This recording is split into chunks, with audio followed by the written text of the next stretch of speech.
Ya, jadi pada hari ini kita akan membahas materi mengenai ledakan besar sebagai awal dari teori pembentukan bumi. Teori pembentukan bumi sendiri sebenarnya tidak terpisah dari terjadinya jagat raya atau alam semesta. Karena sebagian besar orang beranggapan bahwa benda-benda langit awalnya hanya merupakan suatu tatanan yang menjadi satu kesatuan dan terus terkait hingga sekarang. Nah, berikut adalah teori pertama dari teori pembentukan bumi, yakni teori ledakan besar atau biasa disebut dengan Big Bang. Teori ini dikemukakan oleh ahli astronomi Inggris pada tahun 1956.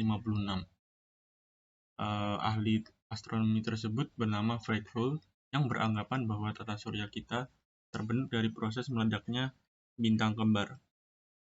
Kita bisa lihat pada slide berikutnya dengan gambar ini terlihat di mana terdapat dua buah bintang kembar pada bagian A yang saling bertabrakan sehingga mengalami ledakan yang sangat dahsyat dan lama-lama memudar. Setelah memudar menjadi serpihan kecil dan debu-debu, mereka akan bersatu kembali dan terperangkap oleh gaya gravitasi matahari.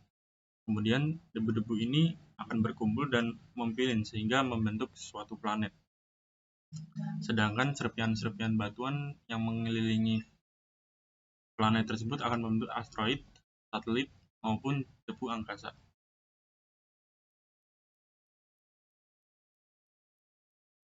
Next, kita ke yang kedua ada teori nebulakan.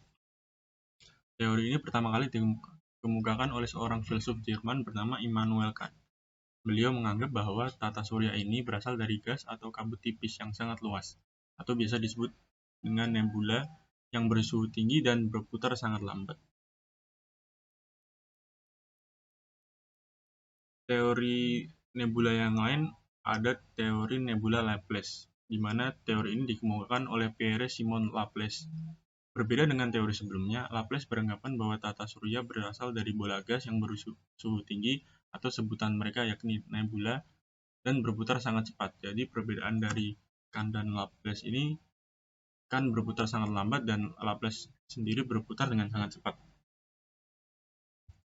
Namun persamaannya adalah perputaran itu sendiri akan menyebabkan terbentuknya konsentrasi materi yang mempunyai berat jenis tinggi, yang disebut inti massa di beberapa tempat yang berbeda.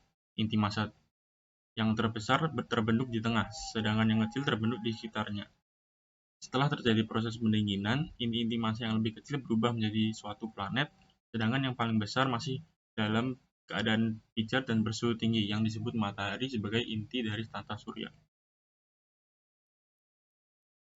Dapat dilihat dari gambar berikut, di mana gambar A adalah nebula yang berasal dari gas dan debu, sebagian besar akan membentuk menjadi matahari. Yang gambar B, matahari sudah terbentuk dan planet lain masih berpijar di sekitarnya. Yang C, matahari berbentuk planet-planet bertebaran tak terarah.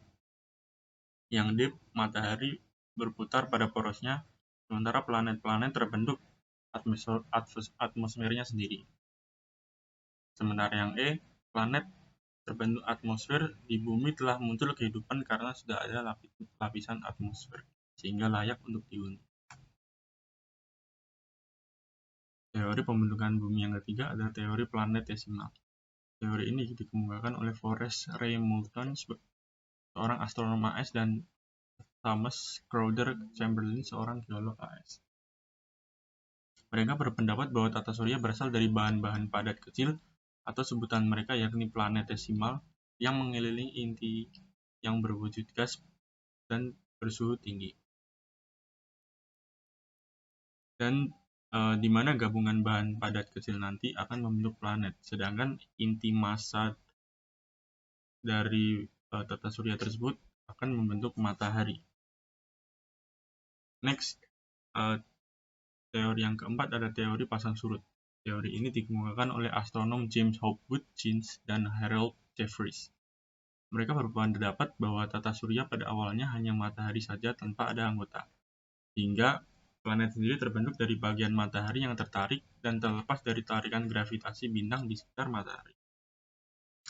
Bagian itu berbentuk bagian matahari tadi yang terlepas berbentuk cerutu panjang yang terus berputar mengelilingi matahari dan akhirnya mendingin hingga membentuk suatu planet. Selanjutnya, teori terakhir adalah teori awan debu. Teori ini dikemukakan oleh Carl Friedrich von Weizsäcker dan Gerhard Peter Kuiper. Mereka berpendapat bahwa tata surya berasal dari awan yang sangat luas yang terdiri dari debu dan gas. Gas tersebut ada hidrogen dan helium yang berputar sangat cepat dan teratur hingga membentuk suatu cakram. Inti cakram yang menggelembung menjadi matahari, sedangkan bagian pinggirnya akan berubah menjadi planet-planet. Sementara itu, ahli astronom lainnya, yakni Fred Lawrence Whoopi dan Hannes Alfvén, beranggapan bahwa tata surya berawal dari matahari yang berputar dengan cepat dengan piringan gas di pinggiran matahari tersebut yang kemudian akan membentuk planet yang mengelilingi matahari. Nah, sekian untuk materi dari teori pembentukan bumi. Terima kasih.